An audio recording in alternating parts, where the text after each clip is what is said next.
Jadi, di sini saya akan menjelaskan furniture. Di sini ada furniture rumah.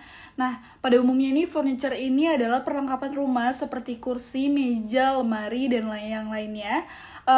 Dalam furniture ini menunjang aktivitas manusia dan memberikan rasa nyaman untuk manusia. Nah, furniture ini ada di sini bakal nyediain furniture rumah.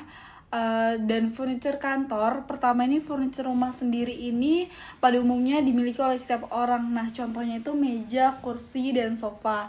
Lalu furniture kantor ini yang berada di dalam gedung atau kantor yang bakal menunjang pekerjaan para pegawai kantor. Contohnya itu ada meja kerja dan kursi kerja.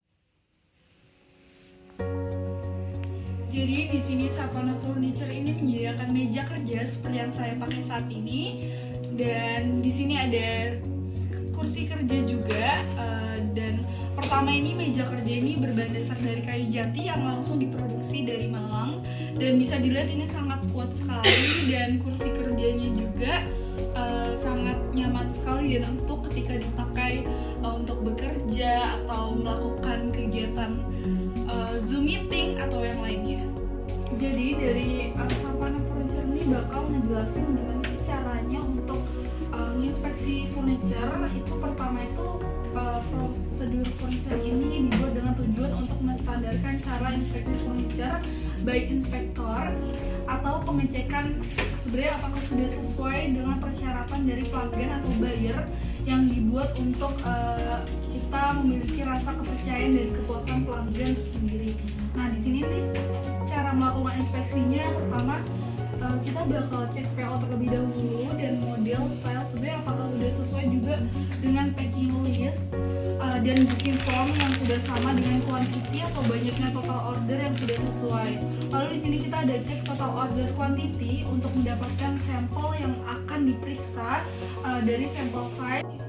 Selanjutnya kita bakal menggunakan table AQL. Lalu setelah table itu didapetin, kita bakal mendapatkan sampel size atau berapa banyak sampel yang akan diperiksa dan dicatat di packing list yang ditentukan. Di sini ada defect atau cacat major atau minor, pastikan juga udah dicatat. Lalu di sini kita bakal selanjutnya kita bakal pengambilan acak random karton dari total quantity-nya. Setelah pengambilan karton, kita tuh ukur dimensinya atau dimension karton dengan menggunakan alat ukur meteran, dan jangan lupa alat ukurnya juga dicatat panjang kali lebar kali tinggi. Setelah itu dipastikan juga apakah sudah sesuai dengan permintaan para customer. Jadi selanjutnya kita bakal melihat sebenarnya tuh spesifikasinya tuh udah detail dari keinginan customer atau belum. Lalu selanjutnya setelah mengukur dimensi, tahap berikutnya adalah menimbang karton atau seberapa berat kartonnya, dan jangan lupa itu tuh dicatat beratnya juga seberapa. Setelah ditimbang, pastiin apakah berat kartonnya itu sudah sesuai dengan permintaan pelanggan atau belum. Lalu di bagian kartonnya itu kita tuh bakal ngejelasin shipping marknya. Kita tuh bakal harusnya memastikan bahwa semua shipping marknya itu sudah sesuai dengan permintaan para buyer. Setelah itu kita melakukan drop test untuk ketinggiannya berdasarkan permintaan yang diinginkan. Lalu habis itu kita periksa produk di dalamnya. Pertama tuh apakah isi produknya tuh ada kerusakan, ada pecah atau terbelah. Lalu yang kedua ada apakah produk masih bisa berfungsi secara baik. Lalu yang terakhir di sini ada apakah produk masih stabil. Jadi selanjutnya setelah kita memeriksa produk di dalamnya, di sini ada on-site test seperti cek kelembapan, cek moisturize, konten atau MC. Lalu yang kedua di tes digosok atau rub test. Lalu yang ketiga ini tes memakai atau tap test. Lalu yang keempat ada cek baunya, ada cek rakit, lalu tajam pada pengiriman sharp atau edge checknya. Lalu di sini ada tes fungsi atau functional test, tes beban pada produk, scan barcode, dan yang terakhir ada cek warna atau color shading check. Jadi, hal selanjutnya yang harus diperhatikan dalam pemeriksaan produk, yang pertama itu kita harus mengetahui pemahaman tentang standarnya. Lalu yang kedua ada pemahaman tentang kriteria defectnya. Di sini ada defect critical, defect major, dan minor. Lalu yang ketiga itu ada pengetahuan tentang defect produk itu sendiri. Lalu yang terakhir di sini ada posisi defectnya berada di zona A, B, dan C. Selamat pagi, perkenalkan nama saya Heninda Sasha dengan NIM 130. Saya akan menginspeksi meja untuk tugas pengawasan produk. Di sini material mejanya itu triplek kayu ya. Terus dimensi produknya itu dengan panjang 90, lebar 60 dan tingginya 80. Untuk tebalnya ini sekitar 5-8 cm. Kemudian kualitas kayunya ini lumayan kokoh ya, bisa untuk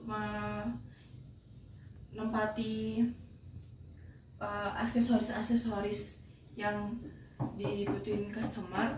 Terus bentuknya ini persegi panjang. Untuk finishingnya, hasil pewarnaan itu putih, namun ini sudah terkena defect bercak kotoran. Kemudian final checknya itu ini kokoh. Terus untuk samping-samping meja ini tidak terlalu tajam, jadi tidak melukai customer atau yang memakai. Kemudian packaging ini biasanya dilapisi karton. Kemudian untuk keseluruhan cuman defect di bagian warna aja. Perkenalkan, nama saya Heza Fatia, NIM 125. Pada kesempatan kali ini saya akan mendeskripsikan mengenai kursi. Kursi ini berbentuk oval di atas dan bawahnya persegi. Untuk bahan dasarnya sendiri yaitu besi. Dimensi ukurannya memiliki tinggi 45 cm dan lebar sekitar 25-30 cm. Kursi ini berwarna hitam pekat yang dimana warna yang netral dan bisa masuk pada nuansa apapun. Untuk kursi tersebut sudah adanya defect yang ada, salah satunya adanya noda atau warna yang membudar dari hitam pekat menjadi putih-putih. Itu mengurangi estetika dalam kursi tersebut. Kursi ini cocok di ruang tamu, di kafe-kafe yang ada di berbagai daerah. Assalamualaikum warahmatullahi wabarakatuh. Baiklah, di sini kami bertiga akan menginspeksi meja yang ada di depan kami. Sebelumnya kami akan memperkenalkan diri terlebih dahulu. Saya sendiri Bayu Anggono dengan NIM 154. Saya Chandra Osman dengan NIM 133. Saya Muhammad Fadlani dengan NIM 128. Baiklah, langsung saja. Di depan saya ini ada coffee table dengan bahan dasar yaitu particle board atau serbuk kayu yang dilapisi dengan HPL atau high pressure laminate yang berfungsi untuk menjaga ketahanan dari particle board sendiri agar tidak mudah rusak jika terkena air dan untuk melihatkan sisi keindahan dari meja tersebut. Selanjutnya kita akan metode inspeksi dari meja dari coffee table ini. Yang pertama, tes kestabilan, uji kestabilan dari meja ini. Terdapat defect, kestabilan meja ini sedikit goyang. Lalu selanjutnya tes ketahanan. Meja ini tahan banting. Lalu terdapat defect juga di sini, yaitu ujung tajam karena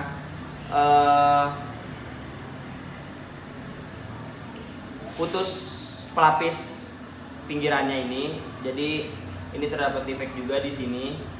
Lalu diameter meja ini sejajar.